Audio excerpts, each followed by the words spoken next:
दिनै मानो बयबो बनसुखौ सापर्ट होदों खारन बिटिआर एकर्डनि दारै बिटिसिनि गासिबो पावार एन्ड फांसन गैला बर'फ्रा अस्तित्व गैला बर'फ्रा खुनु सेफगार्ड गैला लेन्डनि सेफगार्ड गैला कालचारेलनि सेफगार्ड गैला लेंगुवेजनि सेफगार्ड गैला बेनिखायनो जों आंहा दिनै थांनाय 25 तारिखआव इउपिपिएलनि जेनेरेल सेक्रेटारि राजु नार्जारिया आंनि सायाव जेनाखि नंखाय किसुमान खोथा लासिं सिं खोथाफोरखौ जे बुंदों एलिगेसन खालामदों बिनि सायाव खेंफोरथि होनाय हिसाबै आङो बिथांखौ माने दिनै बुंनो होननानै आखायाव लादों थांनाय 25 तारिखआव बिथां राजु नार्जारिया आंखौ ओरैबायदि बुंबाय जे आंनो जानजियाव पिस्तल लायो आरो पिस्तलखौ टेबोलाव दोननानैनो बिअ अफिसाव आङो अफिस सालायोमोन होननानै बे बिराद मिसा खोथा एकदम बानायनानै बुंथारनाय जुदि आं टेबोलाव पिस्तल दोननानै अफिस खालामोमोनबा बे आंनि फोरोंगिरिफोर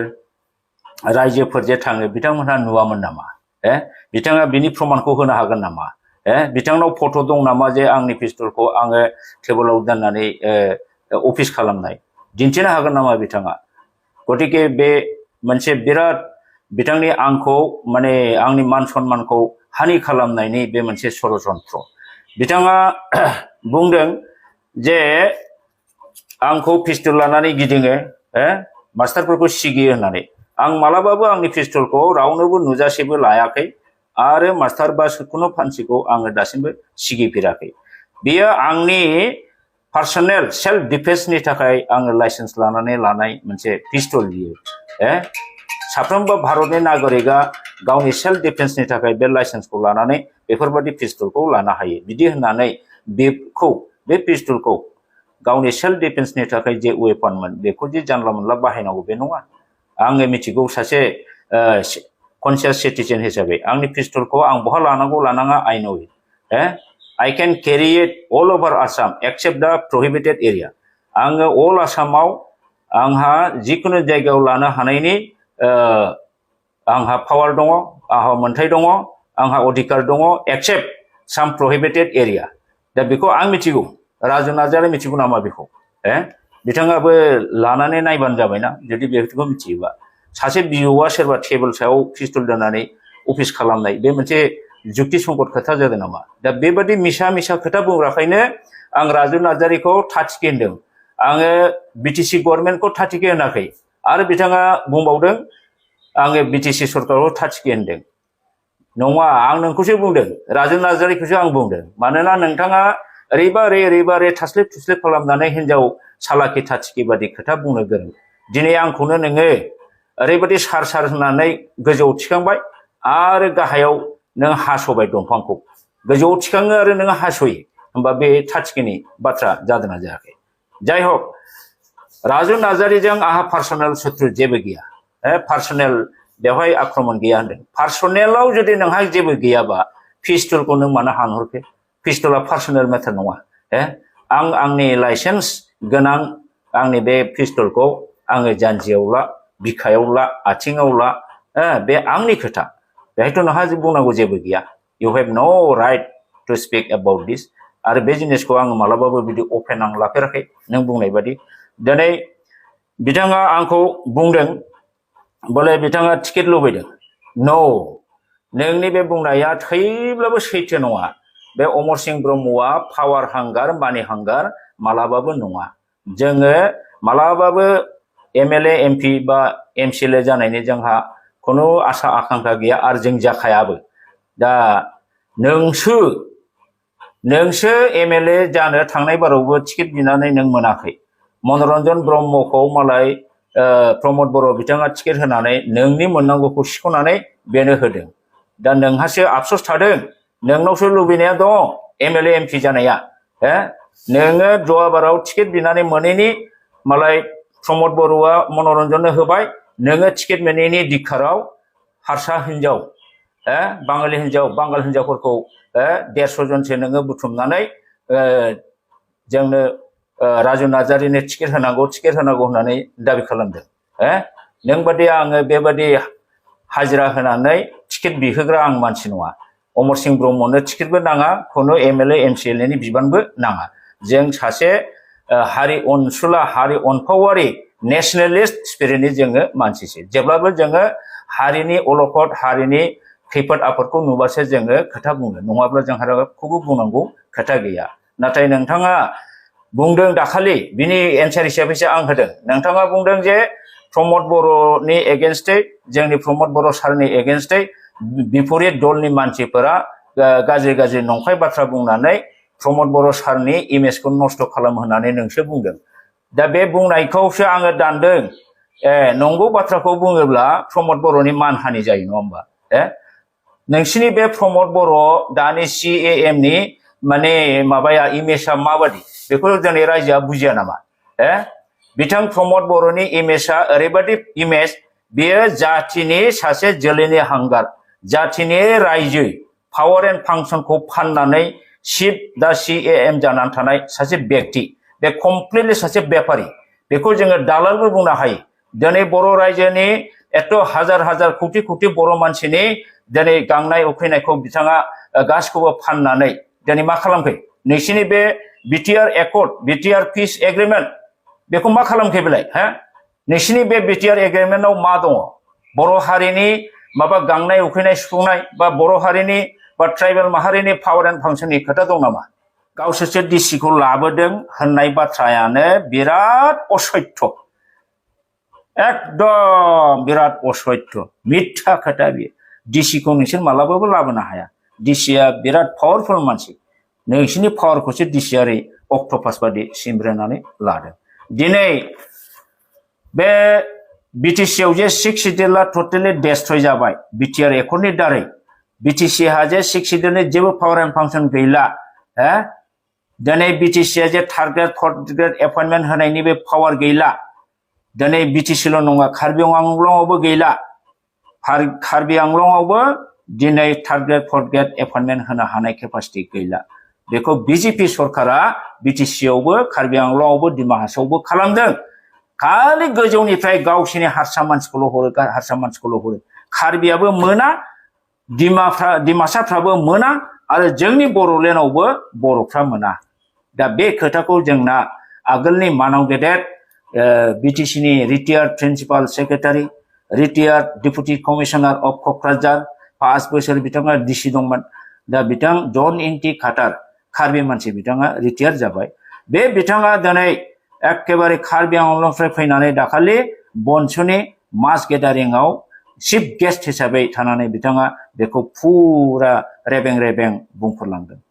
ट्राइबेलनि अट'नमिनि पावारा मा 6 सिडिउलनि पावार एन्ड फांसना मा आरो दिनै बे 6 सिडिउलनि पावारखौ दिनै BJP सरकारा दंस खालामनानै गासिखौबो सिज खालामनानै लाबाय BTC आवबो दिनै गासिबो लांजाजोब्बाय बे खोथाखौ बिथाङा बुंलांदों कार्बि आंलंआवबो बिदिनो गावसोरबो लांजाजोब्बाय दा सुइपारखौबो एपइन्टमेन्ट होनो हाया जाहैदों गासिखौबो गोजौनिफ्राय सोर सोरखौ हरो गासिबो हारसा हिन्दी भाषी बा असमिया भाषी बा बेंगली भाषी मानसि बिसोरखौल' मोनो कार्बिबो मोना डिमासाफोरबो मोना बर'आबो मोना दिनै बिथाङाबो दुखु खालामलांदों जे बर'फोर नोंथांमोनहा जा एसे मोनदोंमोन दिनै बे जोबस्रांबाय गैला बे बिराद दुर्भाग्यजनक होननानै बिथाङा बुंलांदों दा जन इन्टि खाटारनिफ्राय राजु नार्जारिया ब्रिलियेन्टसिन नामा दा जन इन्टि खाटारा नुबाय BTC आव 6 सिडिउल गैला जेबो गैला पावार एन्ड फांसन बिथाङा बुंलांबाय ओमफ्राय राजु नार्जारिया अब्लाबो जोंहा दं होनबाय थानोसै नामा राजु नार्जारि नों हारसिङै साननानै लाबा जागोन नामा होमबा दुनियानि मानसिया असैथो राजु नार्जारियाल' सैथो नामा ना राजु नार्जारियानो असैथो दुनियानि गोरों गोरा मानसिफ्रानो सैथो साननानै नायदो जोंल' बुंनाय नङा नैबे अमर सिंह ब्रह्मल' बुंनाय नङा BTC आव 6 सिडिउल जे दा गैला 6 सिडिउलनि पावार एन्ड फांसन सेस जाबाय दा जों दाउसा मावरिया बादि नोंसिनि EMफ्राबो जेबो नङा कमन पिपल बादि गाव पन्चायत प्रेसिडेन्ट बादि बिसोर मोनसेबो स्किम दिनै होनो हायैखायनोथ' नोंसोर फाउन्डेसन स्टोनबो ले खालामनो हाया केपासिटि गैया नोंस्रा बे स्किमा सियर जागोन ना जाया ग्यारेन्टि होनो हाया नोंसोर किन्तु आगोलना जाहैबाय जिहेतुके 6 सिडिउल मथे गावनो BTC अथरिटियानो स्किम सेलेक्सन खालामनो हायो इमप्लिमेन्ट खालामनो हायो एक्जिकिउसन खालामनो हायो बे बाथ्राफ्रा दंमोन दा बेफोरबादिखौ साननानै नाय राजु सानसेनि गावनि पलिटिक्स गेलेनायनि पावार नांगौ बे पावार नांगौनि थाखाय इउपिपिएल नि प्रमद बर'खौ थास्लिमनानै सोलिनानै फैगोन बाराव एमएलए टिकेट आं मोनथों बिदि साननानैल' खोथा बुंब्ला जाया बर' जाथिनि थैनाय थांनाय बेनि इन्टारेस्ट बेनि पावार एन्ड फांसन बर' हारिनि पावार एन्ड फांसन बेखौ जेब्लाबो नाय जेसेदिन बर'फ्रा पावार एन्ड फांसन थाया नोंनि बर'खौ रावबो गिया नोंनि बर'खौ माने जेरै मोनो एरै नाख्रेबसिगोन दिनै बर'फ्रा बे अलखद पर्जायाव फैदों जायनि फलाव दुलाराय रायजो राजायानो दिनै गाबखांदों गाबखांनानै बयबो खौसे जागासिनो दं खौसे जानानै नोंसोरबादि जोलैनि हांगार देशद्रहि जाथिनि बेरेखायै पलिसि लानानै खामानि मावग्राफोरखौ होस्रांजोबनो आवगायबोगासिनो दं राजन नार्जारि बुंनायसाय दिनै थांनाय 2003 नि बिटिसि बे सुक्तियाव जोंहा ट्राइबेल सेल्फ अट'नमि मोनदोंमोन अर्थात अट'नमास काउन्सिल आन्डार 6 शिड्युल बेवहाय गोबां पावार एन्ड फांसन होनाय जादोंमोन बेवहाय बिटिसिनो third grade fourth grade appointment होनायनि पावारखौ होनाय जादोंमन नाथाय दिनै नोंसिनि बिटिआरआ बहा थांखो बेलाय नोंसिनि बिटिआरआव बे दङ नामा नोंसिनि बिटिआर एकर्डआव थांनाय बारनि 2020 नि 27 जानुवारियाव जानाय एकर्डआव बिटिसिनि 6 शिड्युलनि पावार एन्ड फांसन मोनसेबो बेवहाय बुंनाय बा एलाबोरेशन गैया अर्थात बेहाय दानि नोंसिनि बिटिआर काउन्सिला 6 शिड्युलबो नङा 6 शिड्युल नङैबो नङा 6 शिड्युल गैला बेवहाय दा बेफोरबादि ट्राइबेलनि जेनाखि मोनखानाय पावार 6 शिड्युलनि आन्डाराव जे अट'नमि पावार मोनदोंमोन ट्राइबेला सेल्फ गभार्नेन्सनि थाखाय बे पावारखौ धंस खालामनायखायनोथ' नोंसिनि प्रमद बर'खौ जोङो दालालि बेफारि होनो जोलैनि हांगार बुङो मानो मोनखानाय पावारखौ मानो खोमानांगौ आन्दलन खालामनानै गोदो जेरै बिएससि निफ्राय प्रमोशन जादों बिटिसिआव मोर पावार मोर इकनमि अट'नमि मोनदोंमोन जोङो दिनै बे मोनखानाय पावार एन्ड फांसनखौ बिटिसिनि 6 शिड्युलनि आन्डाराव दिनै नोंसोर बिटिआरजों मा खालामखो 6 शिड्युलबो गैला जेबो पावार एन्ड फांसन गैला नोंसोर मा पावार एन्ड फांसन दंबावो नोंसिनि बे पावार एन्ड फांसन गैयैयावथ' दिनै डिसिफोरनो नोंसोरो हरजोबनो बायद' जादों डिसिआनो अल इन अल मानो बे अर्डाराव बेखौ जों बुजिया नामा बेयो प्रिन्सिपाल सेक्रेटारिनिफ्राय अर्डार जादों नटिफिकेशन बेखौ जों बुजिया नामा राजु नार्जारियाल' बुजियो नामा जे प्रिन्सिपाल सेक्रेटारिया अर्डार होबालाय मा जानो इट इज डिउ टु माने order of Pramod Boro' CM नि उइदाउट माने अर्डार बिथाङा बेखौ इस्यु खालामनो हाया अफिसियेलि खामानिफोरखौ सेक्रेटारिफ्रा प्रिन्सिपाल सेक्रेटारिफ्रा खालामो बेखौ जों बुजिया नामा राजु नोंल' बुजियो दा नोंथाङा जे बेबादि एखेबारे नंथारै खोथाफोरखौ बुङो ओंखायनो आं नोंखौ थाथिगोनदों आङो खिन्थु गभर्नमेन्टखौ होनाखै दिनै 6 शिड्युल मोनब्ला नोंसिनि बिटिआरआ जुदि 6 शिड्युलनि सासना जुदि दाबो दङब्ला डिसिफोरहा 6 शिड्युलाव जेबो फांसन गैया नों 6 शिड्युलनि प्रोभिजनफोरखौ नाय इउ सी दा 6 शिड्युल टु दा कन्स्टिटिउसन होननाय लेखाखौ बायना फराय नों बेवहाय 6 शिड्युलाव डिसिफोरहा माबा फांसन दं नामा दिनै नोंसोरो बे 6 शिड्युलखौ हाग्रामानि साननानै हाग्रामा महिलारिनि साननानै बेनि सम्पति साननानै नोंसोर बेखौ धंस खालामदों बिराद गोरोन्थि जादों बियो अट'नमास 6 शिड्युलआ बर' जाथिनिसो सम्पतिमोन बेजों बर'हा ट्राइबेलहा मोनसे गावखौनो खुंथाय गोहो मोनदोंमोन बेजों जोङो एसेबाबो गोजोनदोंमोन नो डाउट जोंनो फुल प्लेजार नांगौ खिन्थु दसेनि थाखाय जिरायथ'नाय सरकाराव 6 शिड्युल ट्राइबेल अट'नमि मोननाया जोंनि थाखाय बिराद गोजोनथाव आरो देरगाथावमोन जायनि फलाव गुबुन हारिफ्रा जोंखौ मान होदोंमोन रेसपेक्ट खालामदोंमोन गिदिदोंमोन दिनै नाथाय नोंथांमोनहा बे 2000 नि जेनाखि 27 नि एग्रिमेन्ट बेजों टटेलि 6 शिड्युलखौ डेस्ट्रय खालामबाय बिनि उदाहरणखौ आङो दाखालिबो बुंदों आरो दाबो बुंबावगोन नोंसिनि बिटिआर एकर्डआव पिस एकर्डआव 6 शिड्युलनि मोनसेबो मेनसन गैया अर्थात देयर इज नो 6 शिड्युल नाउ एस ए रिजाल्ट मा खालामदों बे 6 शिड्युलानो ट्राइबेलफोरनो पावार होदोंथ' बेखौ दिनै हिमन्त बिश्व शर्माया आसाम सरकारा हिमन्त बिश्व शर्माया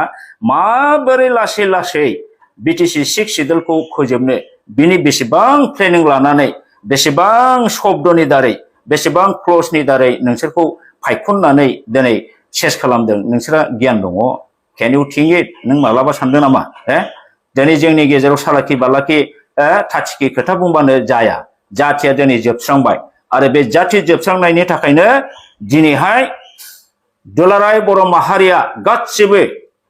इन्टेलेक्चुवेल दिनै सिनियर गासिबो व्यक्तिफ्रा दिनै नोंसिनि बे कार्यकलाप जेनाखि थार्ड एकर्ड बे थार्ड एकर्डखौ दिनै खुद्रिदों आरो बयबो दिनै डिमान्ड खालामदों जे इमिडियेट बेखौ डिनाउन्स खालामनांगौ आरो बे हिसाबैनो जिहेतुके बर'आ गावनि मोनखानाय सिक्स शेड्युलनि पावार एन्ड फांसनबो दिनै जोबजोब्बाय होमब्ला जोंहा सेपारेट स्टेट डिमान्ड खालामाबा उपाय गैला होननानै दा माखासे सेंग्राफ्रा बनसु दानानै दिनै सेपारेट स्टेट दिन्थिनो बाध्य जादों ओरैनो फैदों नामा बनसुआ दिनै राइटार्स एकाडेमिया ओरैनो फैदों नामा गिदिर गिदिर माने सानसुमै रिटायार्ड पार्सनफ्रा दिनै ओरैनो फैदों नामा बिसिनाव साननाय गैया नामा राजुमोननावल' साननाय दं नामा दिनै मानो बयबो बनसुखौ सापर्ट होदों खारन बिटिआर एकर्डनि दारै बिटिसिनि गासिबो पावार एन्ड फांसन गैला बर'फ्रा अस्तित्व गैला बर'फ्रा खुनु सेफगार्ड गैला लेन्डनि सेफगार्ड गैला कालचारेलनि सेफगार्ड गैला लेंगुवेजनि सेफगार्ड गैला बेनिखायनो जोङो सेपारेट स्टेट बिफिना उपाय गैला बिफिनाबा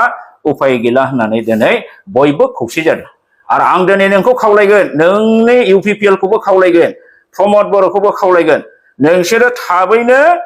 बे नोंसिनि जातिनि गासिबोखौ फाननाय एकर्ड बिटिआर एकर्डखौ पिस एकर्डखौ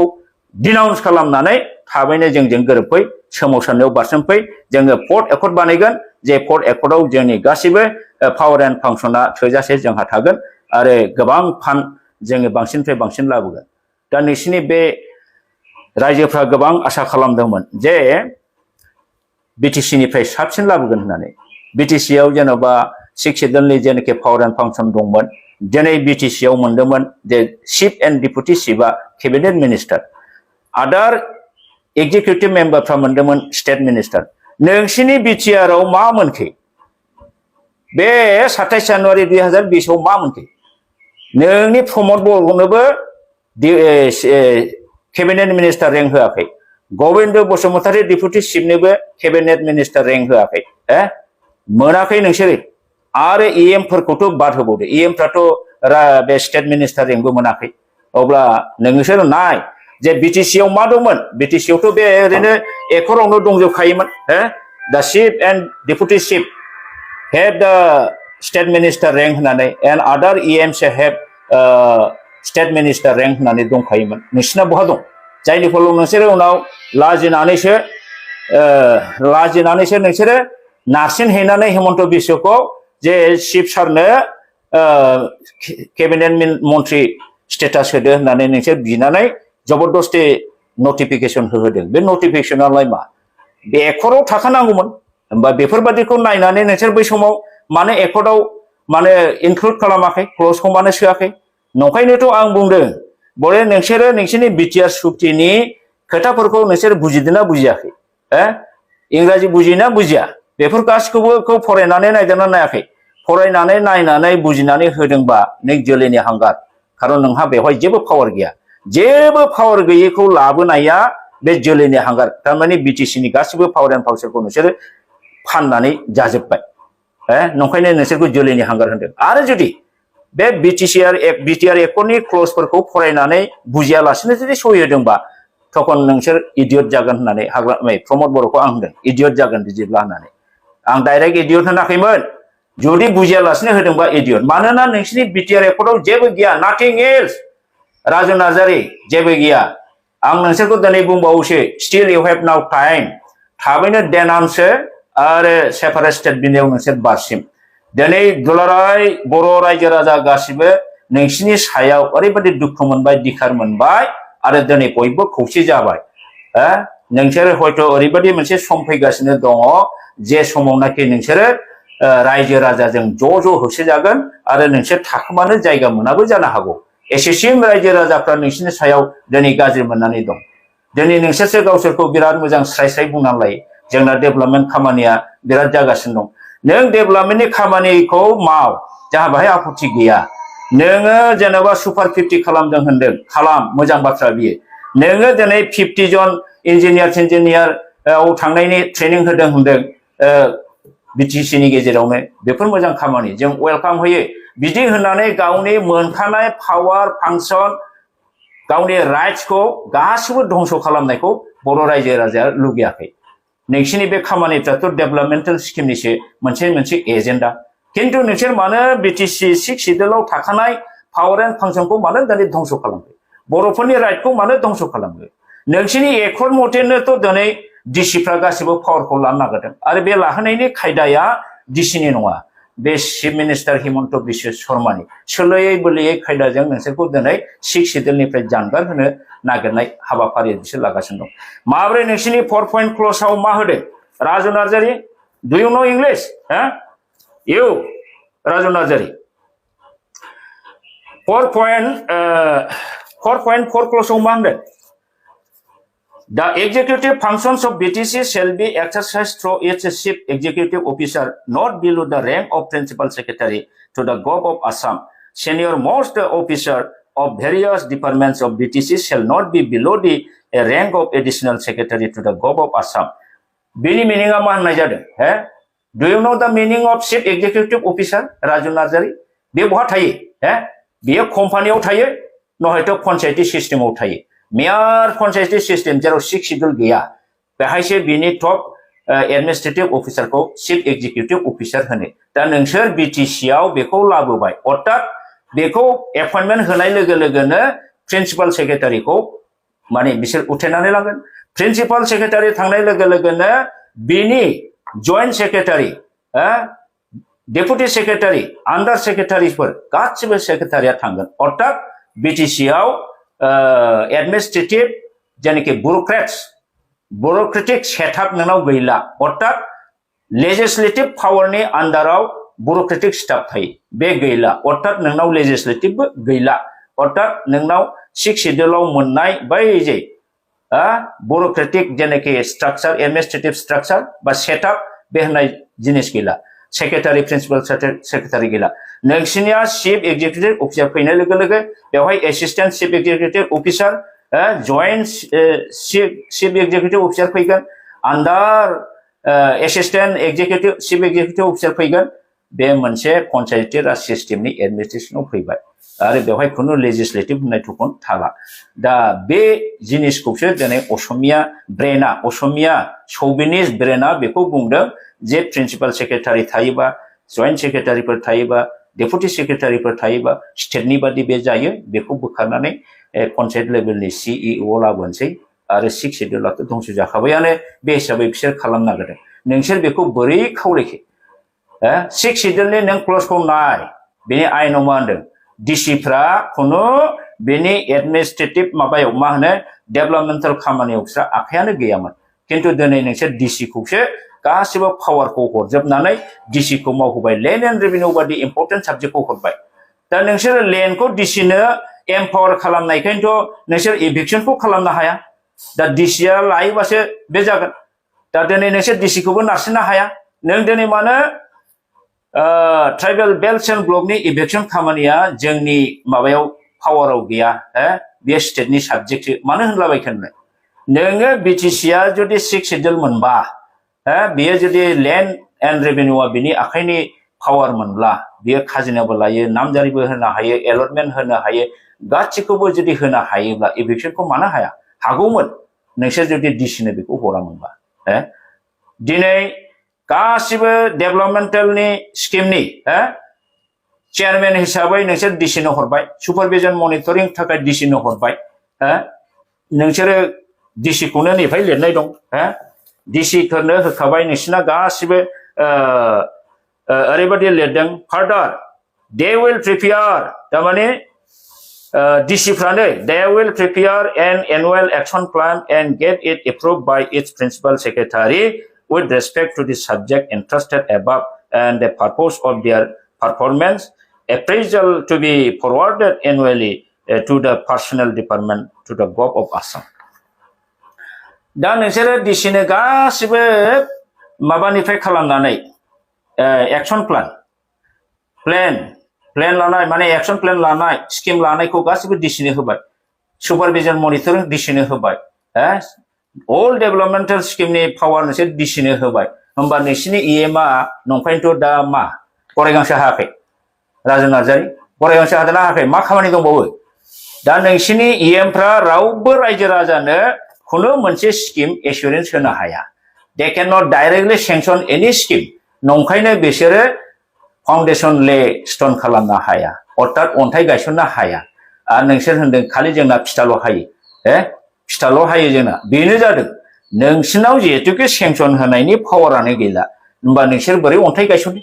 जाय सेंसनिं पावार गोनां बेसो फाउन्डेसन ले स्टोन खालामो फाउन्डेसन स्टोन ले खालामो नोंसिना बे पावारानो गैला नोंसोरो बे डिसिआ सेंसन हरोब्ला बबेबा स्किमनि सायाव बेखौ बिदि मावफुंनाय जायोबा नोंसोर फिथाल' हायो your EMs have no power to sanction to give any sanction under his constituency but within the BTC पावारानो गैला सेजाजों लाबाय लाजियाखै बेखौ माने फिथाल' हाग्रा बेलाय बेबादियावथ' नोंसोर दाखालि बर्षपुर्ति माने बर्षपुर्ति उदजापनाव सक्सेसफुली नोंसोर खालामबाय होननानै एक बोसोरनि रंजानायाव बे हाग्रामा महिलारि बानायनाय न' बां दालांखौ एसे रं होयै होयै नोंसोरो फिथा हाबाय थादों अर्थात फिथा हानायाल' नोंसोरनि खामानि मालाय मावखानायखौबो फिथा हायो नोंसोर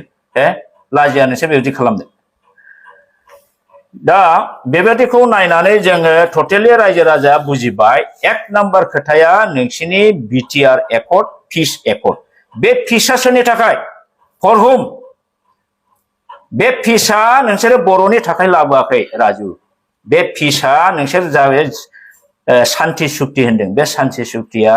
नट फर द इन्टारेस्ट अफ बर' पिपल बियो for the interest of non बर' बर'फोरनि शान्तिनि थाखाय खालामनाय जादों दिनै 2003 निफ्राय गोबां बर'फ्रा बिटिसि बातिल खालामनांगौ बिटिसि बातिल खालामनांगौ 6 शेड्युल बातिल खालामनांगौ होननानै जायखौ स्ल'गान होबोदोंमोन जायनि थाखाय आन्दोलन खालामदोंमोन बे हारसाफोरजों नोंसोर गोरोबनानै एसिमिलेटेड जानानै दिनै बिटिसिनि ट्राइबेलनि जेनाखि सेल्फ गभर्नेन्सनि जेनाखि पावार बे पावारखौ नोंसोर धंस खालामबाय नंखायनो नोंसोरखौ जोलैनि हांगार बुंनाय जायो प्रमद बर' जोलैनि हांगार इउपिपिएल लिडार्स जोलैनि हांगार आरो नोंसोरो बारा गोबाव गैला खारबाबो हयथ' गवा जानो हागौ रायजो राजानि होसोनायाव खारन दिनै बयबो रायजो राजाया नोंसोरनि सायाव दुखु दंसै आरो खौसे जागासिनो दङ ओरैबायदि खौसे जागासिनो दङ खम समयनि बिथोराव नोंसिनि एगेन्स्टै बिद्रह ओंखारगोन बे बिद्रह ओंखारोब्ला नोंसोर थाखोमानो जायगा मोननाय नङा नंखायनो नोंस्रा मोनसेल' उपाय दङ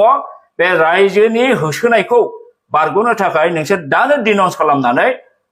सेपारेट स्टेट बिनायाव नोंसोर फै एबसुनाबो फै इउपिपिएलना फै नोंसिनि इउपिपिएलआव आं मा जगदान खालामनो नों आंखौ होनदों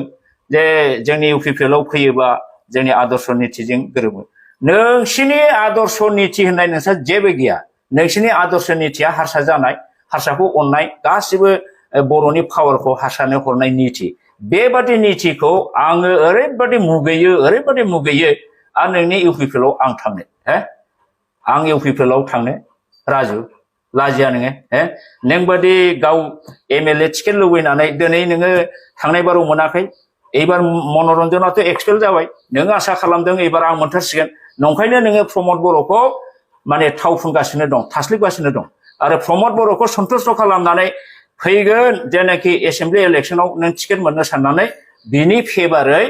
बेखौ थाव फुस्लिमनानै खोथा बुंगासिनो दं उद्देश्यआथ' नोंहासो दं उद्देश्य प्रणोदित भाबै नों बेखौ मावदों आरो नंखायनो आं बुंनायाव नोङो खर' सादों आरो नोङो खोथाफोरखौ जे बिदिनो बिराद थास्लिब थुस्लिब बुङो थाथिखि बादि हिनजाव थाथिखि बादि नंखायनो आं नोंखौ थाथिखि बुंदों थारै नों फर ग्रेड एमप्लयमेन्टनि बेलायावनो बुंदों नोंस्रा दा बिटिसिआ बे बिटिआरआ नोंसिना 6 शेड्युल होननाय गैला 6 शेड्युलावसो हाग्रामानि बै सुक्तियावसो दंमोन जे थार्ड ग्रेड आरो fourth grade except APSC nominated बेखौ होनो हानायनि गोहोआ दंमोन नोंसिनाव गैया दा नोंसोरो मिथिगौबाबो मिथिया खालामगासिनो दङ नंखाय फाला खोथाजों रायजोफोरखौ थगायगासिनो फोलागासिनो दं राजु नार्जारि स्टेटखौ नायनो नोंबो दाखालि माखासे स्टेट देखायदों नोंनाथ' बै डिसिनो हरनाय प्रेस खालामनानै बिसोरखौ हरनानै खामानि होआबा बोरै जानोसो होनलाबायदों डिसिआ पावारखौ मोननो नाङा डेभेलपमेन्टेल खामानियाव इट इज कन्ट्राडिक्टरि टु द 6 शेड्युल रुल जोंनोथ' डिसिखौ जोंनो नांखाया सुपारभिजन मनिटर खालामनो सेक्रेटारियेटआव गोबां सेक्रेटारिफोर दङ अफिसारफोर दं बिसोर नायनो हाया नामा बिसोरखौथ' डिप्लय खालामबानो जायो ना अर्डार होबानो जायो डिसिफोरखौल' एडिसिफोराल' नायनो हानाय गोहो दं नामा BTC नि बे secretary under secretary deputy secretary joint सेक्रेटारिफ्रा BTC नि डेभेलपमेन्ट स्किमफोरखौ सुपारभिजन मनिटरिं खालामनायनि गोहो गैया नामा होबानो जायो DC खौ नोंसोर बाहायनो मोनदों सानदों नङा नोंसोर DC नि सिङाव हाबसोदोंसो लाजि गैयैफोर नोंसोर DC खौ जेबो लोराव समावनो हाया they are very very powerful आरो DC आ BTC आव सेक्रेटारि एडिशनेल चार्ज मोना बियो आसाम सेक्रेटारियेटनि माने प्रटोकलनि बिरुदि दिस इज अलसो इलिगेल किन्तु सोलियै बोलै खालामनानै DC फोरखौ दा BTC आव एडिशनेल चार्ज होदों बिनि आगोल बिसोरखौ बडलेण्ड वेलफेयार डिपार्टमेन्टआव सेक्रेटारि हिसाबै लांग्रोदों आरो बे हिसाबैसो बडलेण्ड वेलफेयार डिपार्टमेन्टआव सेक्रेटारि जानायखायसो बिसोरो दा नोंसिनि BTC आव एडिशनेल चार्ज लानो हादों आरो बेखौबो मालाय बै असमिया जेनाखि हिमन्त बिश्वनि सालाखि बेजों बानायखाजोबनाय नोंसोर जेरैबो जेननाय नोङो साख्रिखौ थार्ड ग्रेड फर्थ ग्रेडखौ होनो हायो BTC आनो दाबो होनदों BTC आव नोंना 6 शेड्यूलआनो टटेलि डेस्ट्रय जाबाय नों बबे पावारजों बबे एक्टजों नों होनो लाजिनो रोङाखिसै नोङो केपासिटि दंबा मावनानै दिन्थिनायसै नोंसोरो 3 मासनि गेजेराव नोंसोर होनदों एपइन्टमेन्ट होगोन होननानै दिनै नोङो होनदों पस्टनि बेलायाव आं होनदों बे आं बुंनाय नङा बे प्रेस मिटआवनो रन्जित बसुमतारीया होनदों 1100टा पस्ट आरो बेनिफ्राय डक्टर नीलज सरगिरिया बुंदों 3000टा पस्ट आरो नों दाखालि होनदों 1800 पस्ट नोङो होनथारदों दा बे जिनिसा मारै जादों जे BTC नि थार्ड ग्रेड फर्थ ग्रेडनि पस्टखौ जे लांबाय बे लांनायनि अर्डारफोरा नै आखायाव दं दा principal secretary to the gov of Assam personnel डिपार्टमेन्टआ principal secretary to the gov of Assam welfare of Bodoland होननायाव बियो स्टेक हरदों बडलेण्ड वेलफेयारनि प्रिन्सिपाल सेक्रेटारिनो हरदों आरो बेवहाय बुंदों submission of details of grade 3 and 4 post under your administrative control जे BTC नि आन्डाराव जेसेबां एडमिनिस्ट्रेटिभ कन्ट्रोल BTC नि आन्डाराव जेसेबां साख्रिनि थार्ड ग्रेड फर्थ ग्रेडनि पोस्ट दङ बिनि vacancy position details grade post under your administrative control बेखौ हरनो थिनदों बे स्टेटनि दहाय लानानै principal secretary to the gov of Assam welfare of Bodoland department बियो हरदों सोरनो to the principal secretary BTC Kokrajhar Assam submission of details of grade 3 and grade 4 post under your administrative control the बे मुकेश चन्द्र साहू IAS आ principal secretary to the gov of आसामा principal secretary of BTC क'क्राझारनो हरदों बेवहाय लिरदों submission of the details of grade 3 and grade 4 post under your administrative control with reference to the above and in enclosing herewith a copy of letter under reference received from principal secretary to the gov of Assam Personnel Department. I am directed to request you kindly to submit the information as sought or in the prescribed format immediately to this end for onward submission to the personnel department. Matter may be treated as most urgent. The Bodoland Welfare Department ni Gov of Assam ni janaki sahu hornai the principal secretary ne BTC ne the BTC ni principal secretary ya benifrai beko reply hordeng matarigo reply hordeng 1 July 5 July बे 5 जुलाइआव राजु 5 जुलाइआव BTC नि principal सेक्रेटारिया हरफिनदों Shri Jatin Bora ACS secretary Bodoland territorial council Kokrajhar to the principal secretary to the gov of Assam WPT and BC department Dispur regarding vacancy position and creation of new essential post in the interested department Bodoland territorial council Kokrajhar दा principal सेक्रेटारिया बे हिसाबै vacancy पोजिशनखौ Assam गभर्नमेन्टनो हरदों दा बे हरनाय मथे जोंनाव BTC आव ग्रेड 4 आव गासै 145 विभिन्न डिपार्टमेन्टनि आरो बेनिफ्राय ड्राइभाराव 36 टा आरो बेनिफ्राय थार्ड ग्रेडआव विभिन्न department urban development information and public relation library services गोबां बेवहाय डिपार्टमेन्टनिफ्राय 1972 1972 बे टोटल पोस्ट को माने वेकेन्सि ओमफ्राय गेजेटेड अफिसार दंमोन जोंहा 372 बे 372 गेजेटेड को माइनास खालामबा जोङो मोनो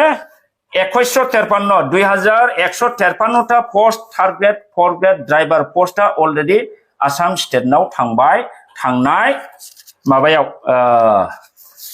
थांनाय 5 जुलाइआव बे जिनिसा इस्यु जादों 5 तारिख जुलाइआव होमबा राजु नार्जारिया होनदों जे जोंनि 6 शेड्यूलनि थार्ड ग्रेड फोर्थ ग्रेडनि पोस्टखौ आसाम सरकार भारत सरकार रावबो लांनो हाया होननानै वेकेन्सिया अलरेडी अफिशियली सहैखांबाय बेजोंनो बिसोरो सार्कुलार होनानै दाखालि इंटरव्यू लाबाय रिटन टेस्ट लाबाय अपॉइंटमेंट होनोल' बाकिसै दा अब्ला नोंथाङा बबे जुक्तिजों जोंनि थार्ड ग्रेड फोर्थ ग्रेडनि साख्रिखौ आसाम स्टेट गवर्नमेन्टआ लाङाखै लांनो हाया माबोरै बुंखो माबोरै बुंनो हाखो नोङो ना बे स्टेटआ नंखाय नामा बे जतिन बरा एसिया सेक्रेटारि बड'लेण्ड टेरिटरियेल काउन्सिलनि बिनि लेटार इस्यु होनाया बे फल्स नामा राजु नार्जारिया बुंदो फल्स बा फल्स बुं किन्तु आं बेखौ कालेक्शन खालामनानै मोनदों